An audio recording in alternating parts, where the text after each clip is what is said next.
से मोहन भागवत जी से आग्रह करता हूँ, भिड़े गुरुजी पर विश्वास रखो कि आम खाने से बच्चे पैदा होते हैं, वैसा गांडू लोगों को ही होता है कोरोना। और मानसिक रोग है तो मानसिक उपचार लीजिए, ये बाकी का सब मत कीजिए। आपकी हमें बहुत आवश्यकता है भागवत जी, क्योंकि आप जिंदा रहोगे तो हिंदुत्व जिंदा रहेगा, आप जिंदा रहोगे तो देश जिंदा रहेगा। क्योंकि आजकल तो मोदी मतलब देश हो गया और भाजपा मतलब देशभक्ति हो गई, भाजपा की भक्ति। तो वैसे ही आपकी भक्ति करने वाले भक्तों को आप जिंदा चाहिए, आप सुदृढ़ चाहिए, आप सशक्त चाहिए। मानसिक रूप से तो आप नहीं हो सकते सशक्त और सुदृढ़, मगर आप शारीरिक रूप से तो रहिए। भिड़े गुरुजी आपके जो प्रातस्मरणीय है भागवत साहब, उनको तो नागपुर के पागलखाने में भर्ती होना चाहिए था। आप एक हॉस्पिटल में जाके, संचेती जी के हॉस्पिटल में जो गडकरी जी का है, उसमें ट्रीटमेंट क्यों कर रहे हो? उसमें नहीं ट्रीटमेंट करना चाहिए। आप भगवान पे विश्वास रखो, रामदेव बाबा पर विश्वास रखो और अपने लोगों पर विश्वास रखो। जिनका अपने लोगों पर विश्वास नहीं होता, उस पर दूसरे विश्वास क्यों करेंगे?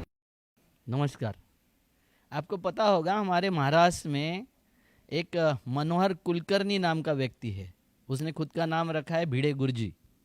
और ये भिड़े गुरुजी ने 3 दिन पहले एक स्टेटमेंट दिया था कि कोरोना ये मानसिक रोग है और गांडू लोगों को होता है।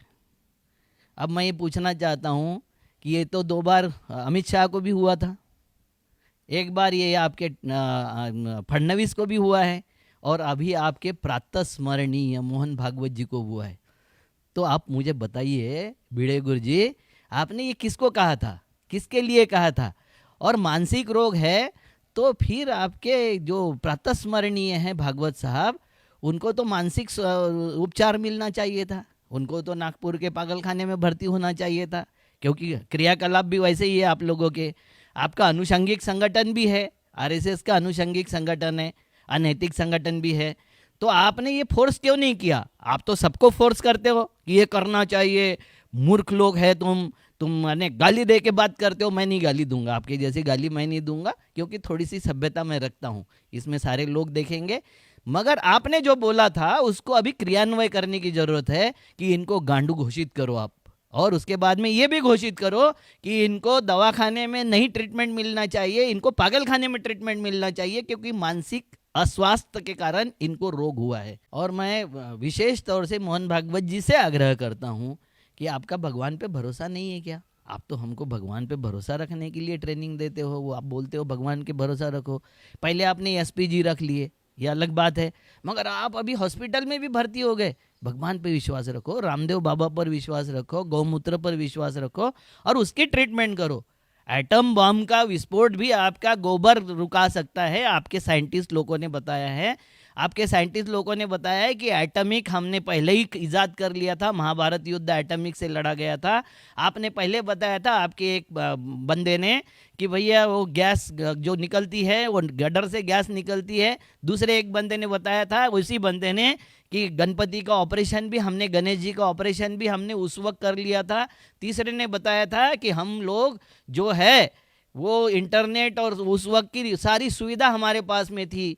ऐसे बोलने वाले साइंटिस्ट लोगों के बीच में जाके आपने ट्रीटमेंट करनी चाहिए थी। आप एक हॉस्पिटल में जाके, संचेती जी के हॉस्पिटल में जो गडकरी जी का है, उसमें ट्रीटमेंट क्यों कर रहे हो? उसमें नहीं ट्रीटमेंट करना चाहिए। आप भगवान पे विश्वास रखो, रामदेव बाबा पर विश्वास रखो और अपने लोगों पर विश्वास रखो। जिनका अपने लोगों पर विश्वास नहीं होता, उस पर दूसरे विश्वास क्यों करेंगे? आप पे क्यों लोग विश्वास करेंगे जब आपका अपने ही लोगों पर विश्वास नहीं है? और ये हमारे यहाँ होमी जहांगीर भाभा से पहले क्या बोलते हैं, एटॉमिक एनर्जी का इंजीनियर हुए थे, और वो इंजीनियर का नाम है भिड़े गुरुजी।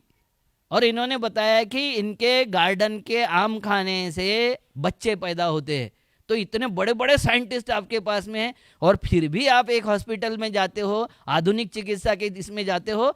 तो अपने लोगों पर विश्वास रखो, भिड़े गुरुजी पर विश्वास रखो कि आम खाने से बच्चे पैदा होते हैं, वैसा गांडू लोगों को ही होता है कोरोना। और मानसिक रोग है तो मानसिक उपचार लीजिए, ये बाकी का सब मत कीजिए। आपकी हमें बहुत आवश्यकता है मैंने भागवत जी, क्योंकि आप जिंदा रहोगे तो हिंदुत्व जिंदा रहेगा, आप जिंदा रहोगे तो देश जिंदा रहेगा। क्योंकि आजकल तो मोदी मतलब देश हो गया और भाजपा मतलब देशभक्ति हो गई, भाजपा की भक्ति। तो वैसे ही आपकी भक्ति करने वाले भक्तों को आप जिंदा चाहिए, आप सुदृढ़ चाहिए, आप सशक्त चाहिए। मानसिक रूप से तो आप नहीं हो सकते सशक्त और सुदृढ़, मगर आप शारीरिक रूप से तो रहिए।